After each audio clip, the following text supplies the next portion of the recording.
52 sekolah SMP dan SD di Kota Bandar Lampung Senin pagi mulai melakukan uji coba pembelajaran tatap muka. Salah satunya di SMP Negeri 2 Raja Basa, Bandar Lampung. Pelaksanaan pembelajaran tatap muka di hari pertama ini menerapkan protokol kesehatan yang ketat. Seluruh pelajar dan guru yang akan masuk ruang kelas diwajibkan mencuci tangan, menjalani pemeriksaan tes suhu badan, menggunakan masker, serta tempat duduk pelajar diberi jarak.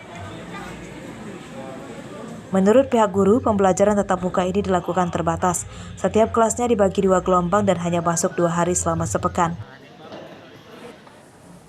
Pelajar yang tidak mendapat giliran masuk sekolah bisa mengikuti pelajaran di sekolah dari rumah secara daring karena proses pembelajaran di kelas disiarkan secara langsung melalui ponsel berbasis internet.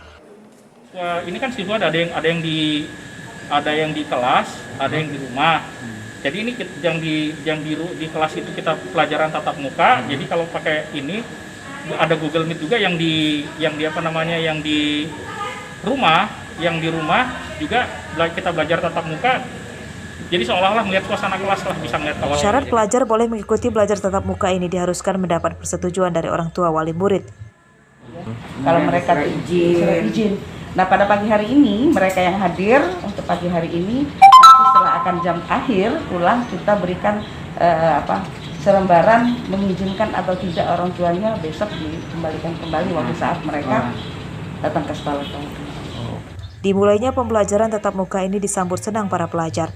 Selain bisa bertemu dengan teman sekolah, pembelajaran tatap muka juga dinilai lebih mudah dipahami dibandingkan dengan belajar daring. Senengan masuk tatap muka apa daring, Mbak? Tatap muka. Karena kalau tatap muka lebih paham pelajarannya. Kalau sama teman-temannya gimana? Lumayan lebih agak dekat lagi. Sehari cuma satu pelajaran ya, bagaimana? 2. Oh, 2. Kita sama MTK. Uji coba pembelajaran tatap muka ini diikuti 52 sekolah yang terdiri dari 28 SMP dan 24 SD di Kota Bandar Lampung. Atau per kecamatan hanya 2 SMP dan 2 SD yang memulai uji coba pembelajaran tatap muka. Arca Disaputra melaporkan dari Bandar Lampung.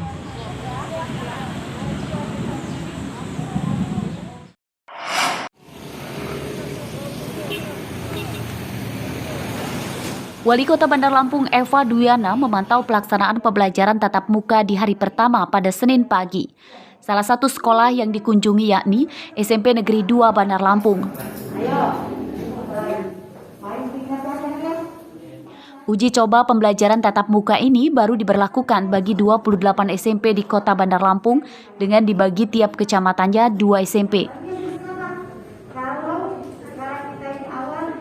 Jika semasa uji coba tidak menimbulkan penularan COVID-19, maka pemerintah Kota Bandar Lampung baru akan memperbolehkan pembelajaran tatap muka secara serentak.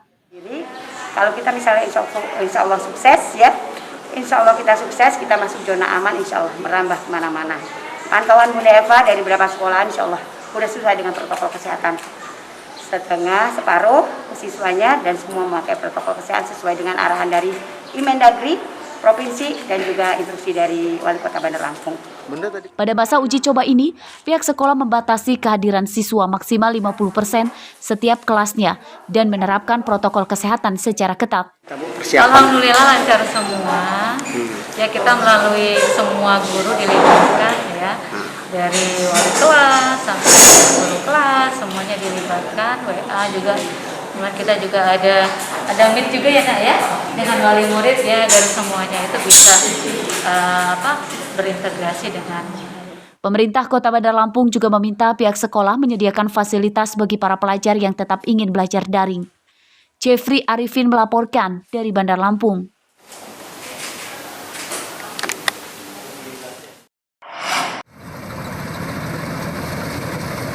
Selain di Lampung Selatan, Pringsewu, Lampung Tengah, dan Metro, masa panen raya padi juga terjadi di Kabupaten Tulang Bawang.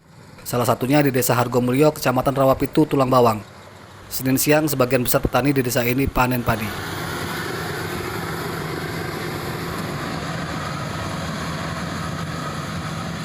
Di antaranya Solihin, petani yang sedang panen padi pada Senin siang.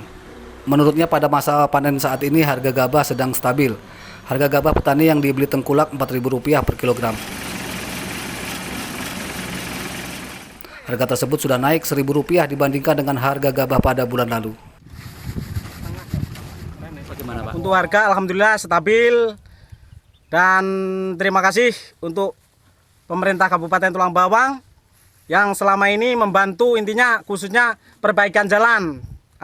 Sudah agak lumayan mendingan lah untuk jalan, untuk mengangkut mengangkut hasil panen padi khususnya Hargomulyo dan Rawajitu Selatan.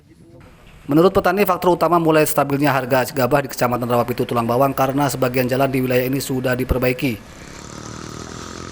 Jalan bagus tersebut berdampak turunnya ongkos angkut dan oleh tengkulak selisih uangnya dialihkan untuk harga gabah. Mustaqim melaporkan dari Tulang Bawang.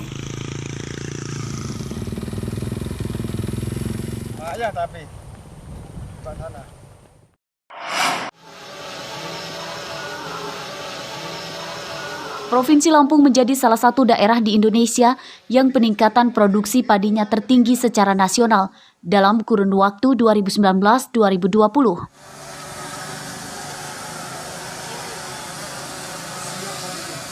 Atas prestasi itu, Kementerian Pertanian memberikan penghargaan yang diserahkan langsung oleh Wakil Presiden Ma'ruf Amin di Istana Wakil Presiden Jakarta Pusat Senin pagi.